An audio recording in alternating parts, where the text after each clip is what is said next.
Hello friends, आज के इस वीडियो में हम लोग देखेंगे ब्लड के बारे में। हम लोग बात करेंगे ब्लड का जो कंपोनेंट है या फिर कंपोजिशन है, ब्लड में कौन कौन से सेल्स पाए जाते हैं या फिर ब्लड किन किन सेल्स से मिलके बना हुआ है, उसका जो कंपोजिशन है यानी कि कौन कौन सी चीज़ें हैं जो हम लोगों को ब्लड में मिलेगी, उसके बारे में हम लोग पढ़ेंगे।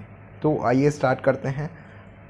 ब्लड एंड इट्स कंपोजिशन, ये आप लोगों को टॉपिक मिलेगा बॉडी फ्लूइड एंड सर्कुलेशन वाले चैप्टर में, जो कि 11th एनसीईआरटी में दिया हुआ है। तो अभी हम लोग स्टार्ट करते हैं ब्लड के बारे में। अब देखिए ब्लड क्या है।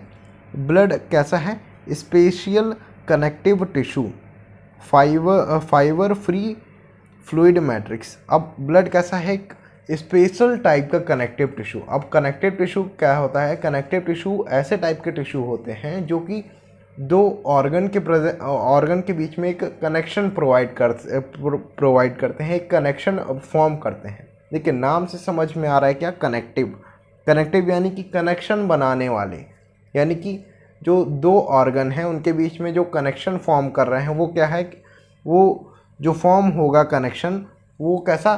कनेक्टिव टिश्यू के द्वारा फॉर्म किया जाएगा। ठीक है, तो ये कैसे हैं? कनेक्टिव टिश्यू है, एक स्पेशल टाइप का कनेक्टिव टिश्यू है जिसमें कि कोई भी फाइबर प्रेजेंट नहीं है। देखिए ब्लड में क्या है कि फाइबर फ्री है, कोई भी फाइबर प्रेजेंट नहीं है। तो जो ब्लड है उसे हम लोगों ने देखा कि वो कैसा है कि स्पेशल टाइप है कनेक्टिव टिश्यू का। ठीक है, अब ब्लड डिवाइड हो जाता है हमारा दो पार्ट में। एक तो होता है ब्लड में प्लाज्मा वाला पार्ट, या फिर जो ब्लड है उसे अगर हम लोग देखेंगे तो उसमें कुछ जो पार्ट होगा, यानी कि 55% जो पार्ट है वो कैसा है?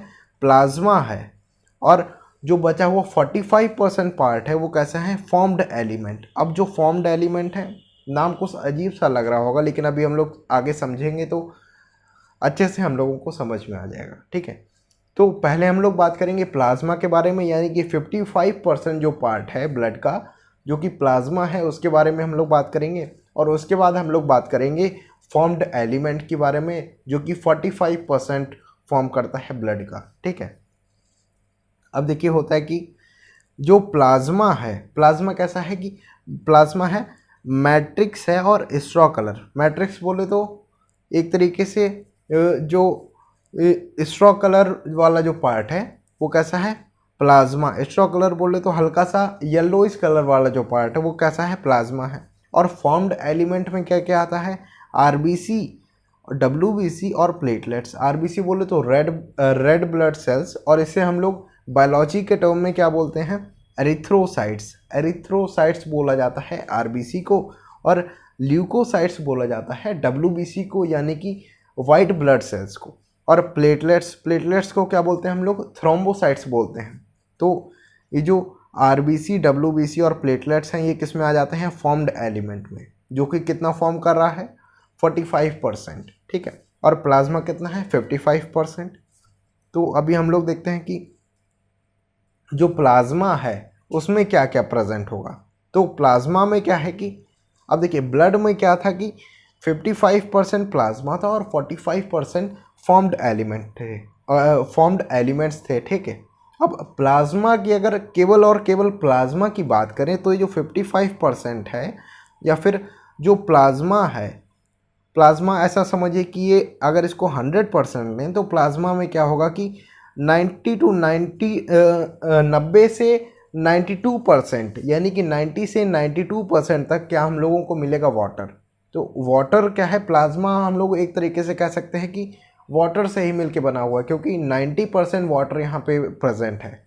ठीक है, तो 90 से 92% वाटर प्रेजेंट है, और बचा हुआ 8 to 10% क्या है? अदर है। अदर में अभी हम लोग देखेंगे कि अदर में कौन कौन सी चीज़ें आती हैं। तो हम लोगों ने देखा कि जो प्लाज्मा है उसका जो 90% पार्ट है वो वाटर है, और जो बचा हुआ 10% जो पार्ट है उसमें अदर और सारी चीज़ें हैं, मिनरल्स वगैरह हैं। तो जो 10% है या फिर 8 से 10% वाला जो पार्ट है या फिर जो अदर वाला पार्ट है वो उसमें क्या क्या है? उसमें देखिए 8 से 10% है। तो इसमें क्या है कि ये जो 6 से 8% यानी कि 6 to 8% क्या है प्रोटीन, यानी कि प्रोटीन काफ़ी ज़्यादा अमाउंट में है। तो प्लाज्मा में क्या हो गया कि 6 to 8% क्या हो गया, प्लाज्मा में प्रोटीन हो गई, ठीक है। और मिनरल्स हो गए, बचे कुछ जो 1 से 2% बच रहा है। तो 1 से 2% में जो बच रहा है 1 to 2%, तो उसमें मिनरल्स एंड न्यूट्रिएंट्स जो हैं ये इन्वॉल्व हो जाएंगे, ठीक है। तो मिनरल्स में जैसे कि मिनरल्स कैसे होंगे, बहुत ही कम अमाउंट में होंगे। तो मिनरल्स कैसा है, कम अमाउंट में है, जैसे कि Na+, Ca++, ये सारे कैसे हैं, ये मिनरल्स में आते हैं, ठीक है। और न्यूट्रिएंट्स में जैसे कि ग्लूकोज, अमीनो एसिड और लिपिड वगैरह हैं, ये किस में आते हैं, न्यूट्रिएंट्स में आते हैं। तो हम लोगों ने प्लाज्मा जो है वो हम लोगों ने अभी कवर किया। अब देखिए जो प्रोटीन वाला पार्ट है प्लाज्मा का, यानी कि 6 to 8% जो प्लाज्मा वाला पार्ट है वो किससे बना हुआ है, प्रोटीन से, ठीक है। और प्रोटीन में भी कौन कौन सी प्रोटीन प्रेजेंट है, तो पहली जो प्रोटीन प्रेजेंट है वो कौन सी है, फाइब्रिनोजन। अब जो फाइब्रिनोजन प्रोटीन है ये क्या करती है कि needed for clotting coagulation of blood. अब देखिए हम अपने लोग को पता है कि जो क्लॉटिंग होती है यानी कि जो ब्लड का थप्पा जम जाता है, जो भी ब्लड जो हम लोग बोलते हैं कि थप्पा जम गया, तो जो क्लॉटिंग होती है या फिर कोगुलेशन होता है, बात एक ही है, कोगुलेशन बोलिए या फिर क्लॉटिंग बोलिए, बात वही है कि एक थपका जम गया, ठीक है। तो जो फाइब्रिनोजन प्रोटीन है ये इसके लिए रिस्पॉन्सिबल होता है कि ये क्लॉटिंग करवा देता है। तो फाइब्रिनोजन जो प्रोटीन है वो रिस्पॉन्सिबल है किसके लिए, क्लॉटिंग करने के लिए, क्लॉटिंग करने के लिए या फिर जो कोगुलेशन करने के लिए। Other clotting factor are also present in plasma in inactivated form. अब देखिए प्लाज्मा जब अब देखिए नॉर्मल कंडीशन में बह रहा है तो उसकी कुछ ज़रूरत तो है नहीं, तो इनएक्टिवेट फॉर्म में बाकी सारी जो प्रोटीन है वो भी पड़ी रहती हैं, लेकिन मेन क्या है, फाइब्रिनोजन उसमें पड़ा हुआ है जो कि मेन है, जो कि क्लॉटिंग करवाएगा। एक थप्पा जो थप्पा जम जाएगा आपके ब्लड का। जब देखिए जब कभी भी ऐसा देखिए कि जब क्लॉटिंग होती है ना, तो क्लॉटिंग में देखिए आज मान लीजिए कि उंगली कट गई, तो उंगली कट जाती है तो उसमें क्या होता है कि 6 से 8 मिनट तक का क्या होता है कि कोगुलेशन टाइम होता है, क्लॉटिंग टाइम होता है। यानी कि 6 से 8 मिनट के अंदर आपका जो ब्लड है जो कि निकल रहा है वो कैसा जम जाएगा, रुक जाएगा, ठीक है। तो उसमें क्या होता है कि फाइब्रिनोजन प्रोटीन होता है, उसकी वजह से वो कोगुलेट हो जाता है। अब देखिए बहुत ही इंपॉर्टेंट टर्म आता है सीरम। अब देखिए प्लाज्मा और सीरम या फिर बोल दो कि ब्लड और सीरम में एक कॉमन अंतर क्या है। अब देखिए प्लाज्मा से जब हम लोग क्लॉटिंग फैक्टर निकाल देते हैं तो जो ये प्लाज्मा हाँ ठीक है, देखिए सीरम क्या है कि प्लाज्मा से जब क्लॉटिंग फैक्टर रिमूव हो जाता है, यानी कि प्लाज्मा है, प्लाज्मा से हम लोग रिमूव कर देंगे क्या, क्लॉटिंग फैक्टर, तो ये क्या कहलाएगा, सीरम कहलाएगा। तो प्लाज्मा से जब हम लोगों ने क्लॉटिंग फैक्टर को रिमूव कर दिया तो ये बन गया क्या, सीरम बन गया, ठीक है। इसके बाद कौन सी प्रोटीन आती है, ग्लोबुलिन। अब देखिए फाइब्रिनोजन हम लोगों ने पढ़ा कि ये उसमें कोगुलेशन में क्लॉटिंग में काम कर रहा है, ठीक है। और अब हम लोग पढ़ रहे हैं ग्लोबुलिन प्रोटीन। तो जो ग्लोबुलिन प्रोटीन है primary involve in defence mechanism antibodies. अब देखिए ब्लड के साथ ब्लड तो फ्लो हो रहा है, अब देखिए बाहर से जो भी जर्म्स वगैरह आए हैं, जो भी बैक्टीरिया वगैरह आए हैं, उनको मारना भी तो है। तो ये कैसा है, एंटीबायोटिक है, एक एंटीबॉडीज़ फॉर्म कर देता है जो कि इन्फेक्शन जो भी होने वाला है उसको ख़त्म कर देता है। तो ये हमारा ग्लोबुलिन वाला काम, ग्लोबुलिन जो प्रोटीन है ये कैसा है, एक डिफेंस मैकेनिज्म कई तरीके से काम करता है, एक बॉडी के डिफेंस मैकेनिज्म में ये पार्टिसिपेट करता है, उसकी तरीके से फॉर्म करता है। अब अगला प्रोटीन है हमारा एल्बुमिन। अब एल्बुमिन जो प्रोटीन है ये क्या है, ऑस्मोटिक बैलेंस को मेंटेन कराने में मदद करता है। देखिए ब्लड में या फिर बोल दो कि पूरी बॉडी में ऑस्मोटिक बैलेंस जो है वो मेंटेन करना काफ़ी ज़्यादा ज़रूरी है। और जो भी चीज़ें परफॉर्म हो रही हैं जैसे कि ब्लड का फिल्टर होना, बाकी सारी जो भी चीज़ें हैं, जैसे कि किडनी में नेफ्रॉन में जब ब्लड फिल्टर होता है तो वहाँ पे ऑस्मोटिक प्रेशर का काफ़ी ज़्यादा रोल होता है। या फिर लंग्स में जब एक्सचेंज होता है ऑक्सीजन और कार्बन डाइऑक्साइड का, वहाँ पे भी ऑस्मोटिक बैलेंस का, ऑस्मोटिक प्रेशर का काफ़ी ज़्यादा रोल होता है। तो इसको बैलेंस करना काफ़ी ज़्यादा इंपॉर्टेंट हो जाता है, जिसकी वजह से यहाँ पे एल्बुमिन जो प्रोटीन है वो प्रेजेंट होता है कहाँ पे, ब्लड प्लाज्मा में। तो ये थी बात हमारी ब्लड प्लाज्मा की। देखिए ये क्लॉट का एक फिगर दिया हुआ है यहाँ पे। तो यहाँ पे ये जो वाइट वाला है ये क्या है, एल्बुमिन प्रोटीन है। ये कैसा एक फाइबर टाइप का बन जाता है, ठीक है, सॉरी एल्बुमिन बता रहा हूँ, ये फाइब्रिनोजन प्रोटीन है, ठीक है। अब देखिए हम लोग बात करते हैं, प्लाज्मा की तो बात हो गई, हम लोगों ने कर ली। अब हम लोग बात करते हैं फॉर्म्ड एलिमेंट में। तो फॉर्म्ड एलिमेंट में हम लोगों ने पढ़ा था कि आरबीसी होंगी, डब्ल्यूबीसी होंगी और प्लेटलेट्स होंगी, ठीक है। तो पहले हम लोग बात कर लेते हैं आरबीसी यानी कि एरिथ्रोसाइट्स की। आरबीसी का दूसरा नाम क्या है, एरिथ्रोसाइट्स, ठीक है। अब आरबीसी कैसी है, मोस्ट अबंडेंट यानी कि काफ़ी ज़्यादा अमाउंट में है ब्लड में। सबसे ज़्यादा अमाउंट में कौन सी होगी, आरबीसी हमको मिलेगी रेड कलर की। इसीलिए ब्लड का जो कलर है वो कैसा है, रेड होता है, क्योंकि उसमें सबसे ज़्यादा अमाउंट में क्या पाया जाता है, आरबीसी, रेड ब्लड सेल्स, नाम में ही आ रहा है रेड ब्लड। तो ये कैसा है, मोस्ट अबंडेंट है। उसके बाद जो काउंट है, एडल्ट में इसका काउंट कितना होगा, 5 to 5.5 मिलियन पर mm³। जो काउंट है यानी कि इसका जो काउंट है ये कितना मिलेगा, 5 to 5.5 मिलियन mm³ में मिलेगा। Formed in red bone marrow. अब जो रेड बोन मैरो है वहाँ पे इसका जो फॉर्मेशन हो रहा है यानी कि इसका जो बर्थ हो रहा है वो कहाँ पे हो रहा है, कि ये रेड बोन मैरो में पैदा हो रही है। इसका जो बर्थ हो रहा है वो कहाँ पे, रेड बोन मैरो में हो रहा है।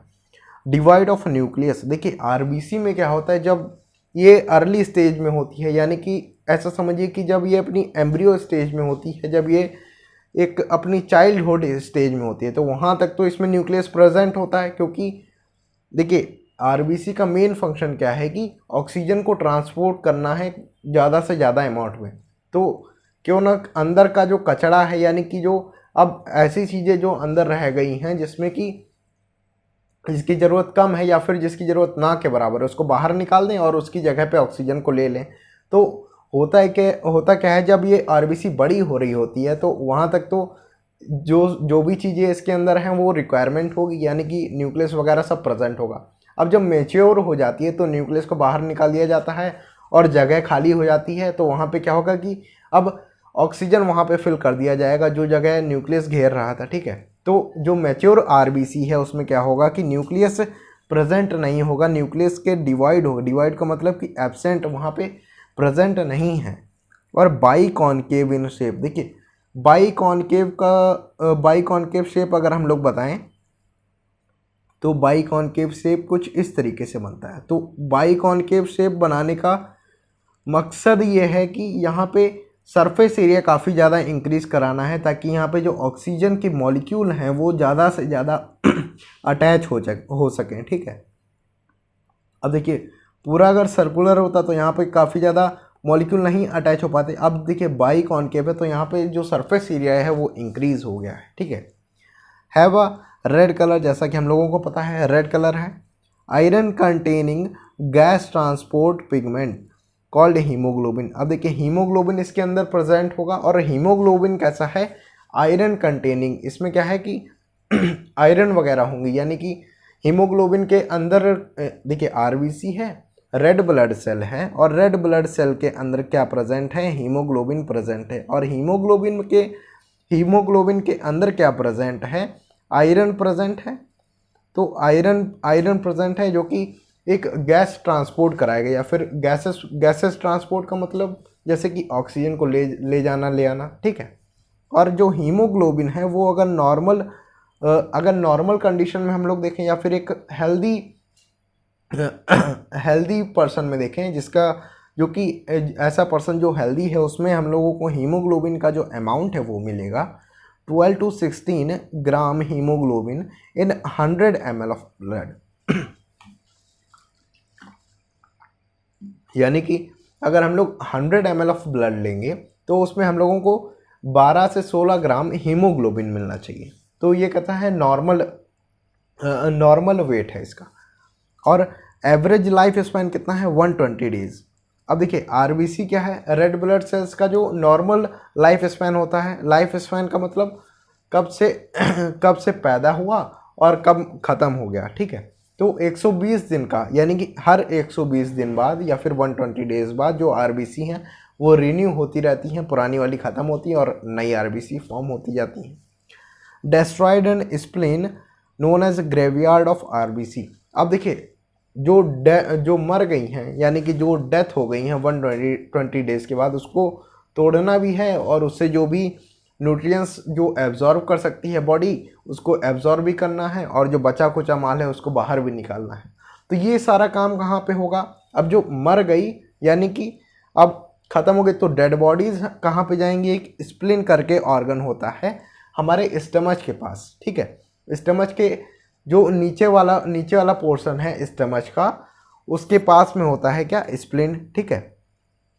तो स्प्लीन को हम लोग, तो स्प्लीन में ये सारा काम होता है, ठीक है, तोड़ना और बाकी जो रॉ मटेरियल है उसको बाहर निकालना। तो स्प्लीन को हम लोग एक और नाम देते हैं graveyard of RBC. Graveyard graveyard किसको बोलते हैं? अब देखिए ग्रेवयार्ड बोला जाता है जैसे हम लोग बोलते हैं जहाँ पे जो डेड बॉडीज़ हैं जहाँ पे दफनाई जाती हैं उसे हम लोग क्या बोलते हैं? ग्रेवयार्ड, ठीक है। अब ये बात थी हमारी आरबीसी के बारे में या फिर एरिथ्रोसाइट्स के बारे में, ठीक है। अब हम लोग बात करते हैं ल्यूकोसाइट या फिर डब्ल्यूबीसी के बारे में। तो ल्यूकोसाइट की अगर हम लोग बात करें तो ल्यूकोसाइट कितना है? Relatively less in number. अब इनका जो रिलेटिवली अगर बात करें डब्ल्यूबीसी से, आरबीसी से अगर हम लोग रिलेटिवली बात करें तो ये काफ़ी ज़्यादा कम अमाउंट में है। उसका अमाउंट कितना है? देखिए आरबीसी का अमाउंट कितना है? 5 से 5.5 मिलियन पर mm³ है। अब यहाँ पे क्या मिलियन पर mm³ था और यहाँ पे आ जाएगा हम लोगों का कितना? 1000 से। तो मिलियन से अगर 1000 में शिफ्ट हो रहे हैं तो जाहिर सी बात है कि काफ़ी ज़्यादा डिफरेंस आ जाएगा, तो काफ़ी लेस अमाउंट में ही प्रेजेंट होती है। तो इसका काउंट कितना है? 6 to 8,000 पर mm³ इसका जो काउंट है वो डब्ल्यूबीसी का है। Colourless due to lack of haemoglobin. अब देखिए डब्ल्यूबीसी में क्या होगा कि हीमोग्लोबिन प्रेजेंट नहीं है, इसलिए ये कैसा है? कलरलेस है। आरबीसी में क्या था कि हीमोग्लोबिन प्रेजेंट है सॉरी, इसमें जो आरबीसी में क्या है कि हीमोग्लोबिन प्रेजेंट है और हीमोग्लोबिन का जो कलर है वो कैसा होता है? हल्का सा रेड कलर होता है। तो जिसकी वजह से जो आरबीसी है वो कैसी रेड कलर की दिखती है। वहीं पे अगर हम लोग डब्ल्यूबीसी की बात करें तो यहाँ पे क्या हीमोग्लोबिन प्रेजेंट नहीं है, तो ये कैसा है? कलरलेस है, यानी कि अब इसमें कोई भी कलर प्रेजेंट नहीं है। न्यूक्लिएटेड है, यानी कि यहाँ पे अब न्यूक्लियस प्रेजेंट है किसमें? डब्ल्यूबीसी में। लाइफ स्पैन कितना है? शॉर्ट लिव्ड है। अब देखिए डब्ल्यूबीसी होती है कई सारे टाइप की, लेकिन 2 मेन कैटेगरी में से इसे हम लोग डिवाइड कर रहे हैं। अब जो 2 मेन कैटेगरीज हैं उसमें सबसे पहली कैटेगरी हम लोग पढ़ते हैं कि ग्रैनुलेटेड है, यानी कि क्या? ग्रैन्यूल्स इसमें जो हैं वो प्रेजेंट होंगे। देखिए 2 तरीके की होती है क्या डब्ल्यूबीसी, यानी कि जो वाइट ब्लड सेल्स हैं वो होती है 2 तरीके से। एक होती है ग्रैनुलेटेड, एक होती है ए ग्रैनुलेटेड। ग्रैनुलेटेड यानी कि इसमें क्या है? ग्रैन्यूल्स प्रेजेंट हैं। और ए ग्रैनुलेटेड का मतलब होता है कि ए, देखिए ए वर्ड आ गया यानी कि एब्सेंस है, तो ग्रैन्यूल्स जहाँ पे एब्सेंट है वो कैसी है? ए ग्रैनुलेटेड है। और जिसमें ग्रैन्यूल्स प्रेजेंट है उसे हम लोगों ने क्या बोला कि ये ग्रैनुलेटेड है। तो पहली कैटेगरी की हम लोग बात कर रहे हैं कि अब हम लोग ग्रैनुलेटेड वाली कैटेगरी है उसकी बात कर रहे हैं। तो ग्रैनुलेटेड कैटेगरी में सबसे पहला आता है इओसिनोफिल। अब ग्रैनुलेटेड कैटेगरी में सबसे पहले जो सेल्स आती हैं उसे हम लोग क्या बोलते हैं? इओसिनोफिल्स। और इओसिनोफिल्स ये होती हैं कितनी? 2 to 3%। टोटल का 2 to 3% क्या है? इओसिनोफिल्स हैं। और जो बची कुची हैं रेजिस्ट इन्फेक्शन, देखिए 2 से 3% क्या है? इओसिनोफिल्स हैं। और ये कैसी हैं? इन्फेक्शन से बचाती हैं हमको, जो भी इन्फेक्शन होने वाला है उससे रेजिस्ट करती हैं या फिर उससे बचाती हैं और एलर्जिक रिएक्शन में पार्टिसिपेट करते हैं। देखिए एलर्जी हो जाती है ना, तो वो किसी तरीके से जो एलर्जी से बचाने का काम है वो कैसा होता है कि इओसिनोफिल्स का होता है। या फिर एलर्जिक जो रिएक्शन है वो कौन परफॉर्म करता है? इओसिनोफिल्स जो सेल्स होती हैं वो परफॉर्म करती हैं। ये इसका डायग्राम है। अब इसमें आप लोगों को दिख रहा होगा कि दो न्यूक्लियस है, यानी कि एक सी शेप का न्यूक्लियस बन रहा है। इसमें दो न्यूक्लियस हैं जो कि आपस में कनेक्टेड हैं, या फिर एक ही न्यूक्लियस टूट के दो पार्ट में हो जाता है। तो ये कैसी कहलाती है? इओसिनोफिल्स कहलाती है।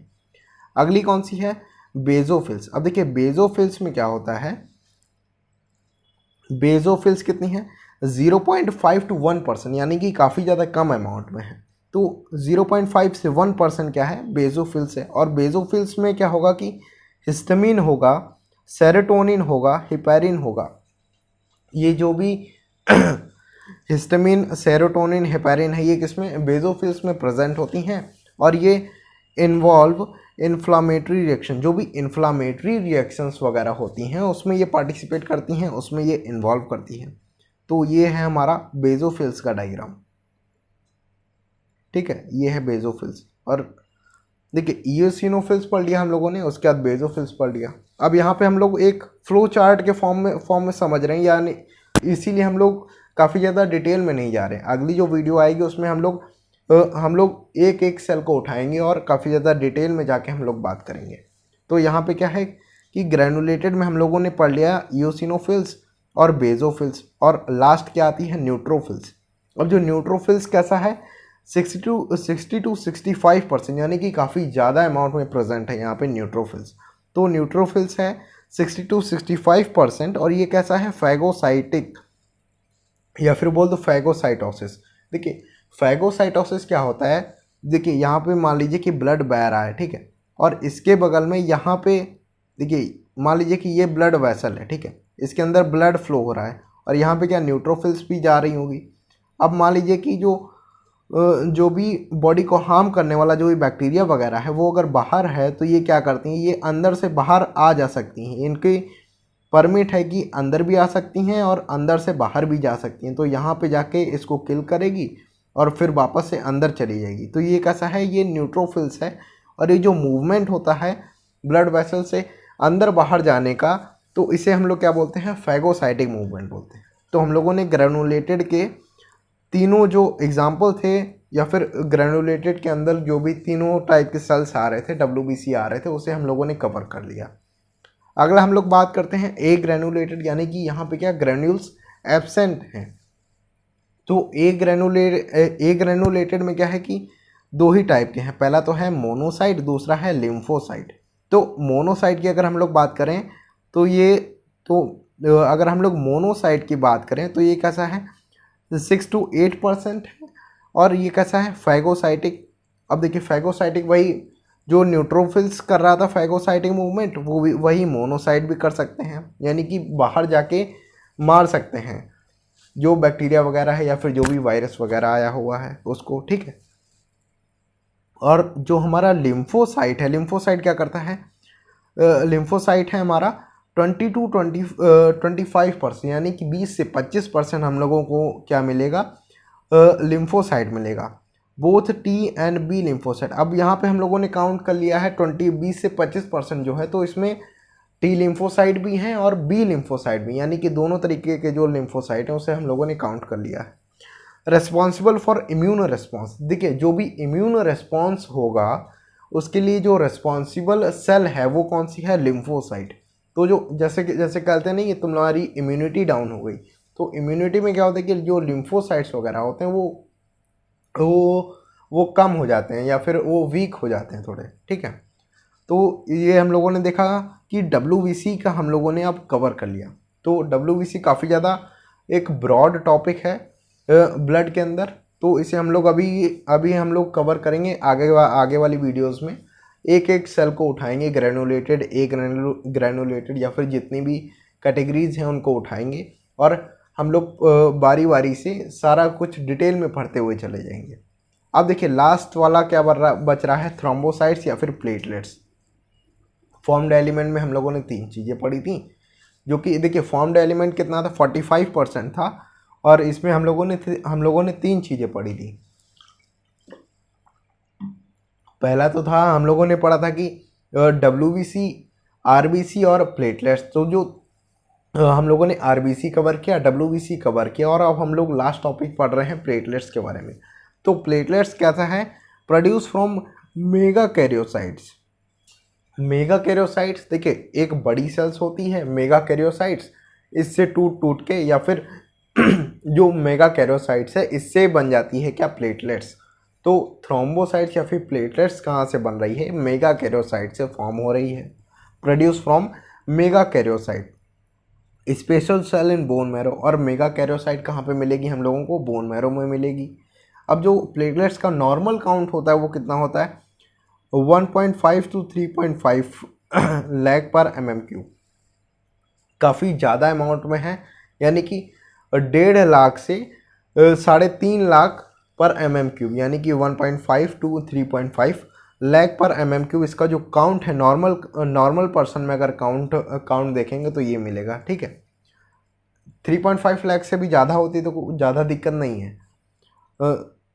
इन्वॉल्व इन कोगुलेशन, अब जो प्लेटलेट्स हैं ये इन्वॉल्व कहाँ पे हो रही, coagulation and clotting of blood. देखिए प्लेटलेट्स कहाँ पे जो भी क्लॉटिंग होती है या फिर मान लीजिए कट लग गया तो वहाँ पे जो मेन काम है वो किसका है, प्लेटलेट्स का है। अब जो प्लेटलेट्स हैं वो किसमें, कोगुलेशन या फिर क्लॉटिंग में काफ़ी ज़्यादा मदद करती हैं, या फिर इनका जो मेन काम है वो कैसा है, कोगुलेशन करना या फिर क्लॉट फॉर्म करना।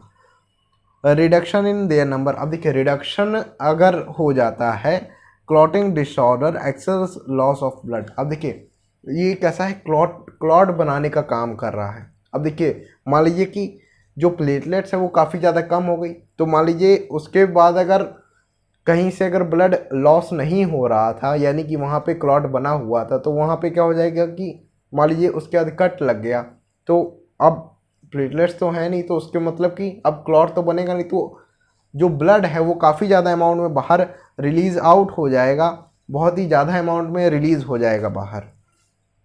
तो उससे ऐसा ना हो, तो प्लेटलेट्स का अमाउंट जो है वो बराबर रहना चाहिए हमारी बॉडी में। तो ये था हमारा फ्लो चार्ट ब्लड का, ठीक है। तो ब्लड में हम लोगों ने देखिए, अगर हम लोग रिवीजन की बात करें तो ब्लड को हम लोगों ने देखा था कि special type of connective tissue है। फिर ये कैसा है कि इसमें 55% प्लाज्मा है और 45% फॉर्म्ड एलिमेंट है। प्लाज्मा में भी 90 से 92% वाटर है और 8 से 10% अदर, यानी कि बची कुछ चीज़ें हैं। और जो अदर वाला पार्ट है, यानी कि 8 to 10% वाला पार्ट है, उसमें क्या है, प्रोटीन्स हैं 6 to 8%, और मिनरल्स हैं और न्यूट्रिएंट्स हैं। प्रोटीन में भी कौन कौन सी मेन प्रोटीन है, फाइब्रिनोजन है, ग्लोबुलिन है और एल्बुमिन है, ठीक है। और वहीं पे अगर हम लोग बात करें फॉर्म्ड एलिमेंट में, तो फॉर्म्ड एलिमेंट में हम लोगों ने देखा था कि आरबीसी हम लोगों ने देखा, उसके बाद डब्ल्यूबीसी देखा, और डब्ल्यूबीसी में भी इसके दो पार्ट किए थे, क्या, ग्रेनुलेटेड और ए ग्रेनुलेटेड। ग्रेनुलेटेड यानी कि जहाँ पे ग्रेन्यूल्स प्रेजेंट हैं, और ए ग्रेनुलेटेड यानी कि जहाँ पे ग्रेन्यूल्स एब्सेंट हैं। तो अगर ग्रेनुलेटेड की बात करें तो यहाँ पे क्या है, ईओसिनोफिल्स मिलेगा हम लोगों को, बेजोफिल्स मिलेगा और न्यूट्रोफिल्स मिलेगा। और अगर ए ग्रेनुलेटेड की बात करें तो यहाँ पे हम लोगों को मोनोसाइट मिलेगा और लिम्फोसाइट मिलेगा। और उसके बाद हम लोगों ने पढ़ा था कि प्लेटलेट्स के बारे में हम लोगों ने पढ़ा कि प्लेटलेट्स का जो अमाउंट है वो कितना है और क्या क्या काम हो रहा है प्लेटलेट्स के थ्रू। तो ये क्या है, ये ब्लड का एक नॉर्मल फ्लो चार्ट है। अभी यहाँ पे हम लोगों ने डिटेल में नहीं बात की है, एक हिंट दिया है केवल। अगली वाली वीडियो में हम लोगों को डिटेल में हम लोग एक एक पोर्शन को उठाएंगे और आराम से पढ़ेंगे, ठीक है। बाकी थैंक यू। अब इस वीडियो में तो इतना ही, हम लोगों ने केवल फ्लो चार्ट की बात की है। आगे वाली जो वीडियोस हैं उसमें हम लोग काफ़ी सारे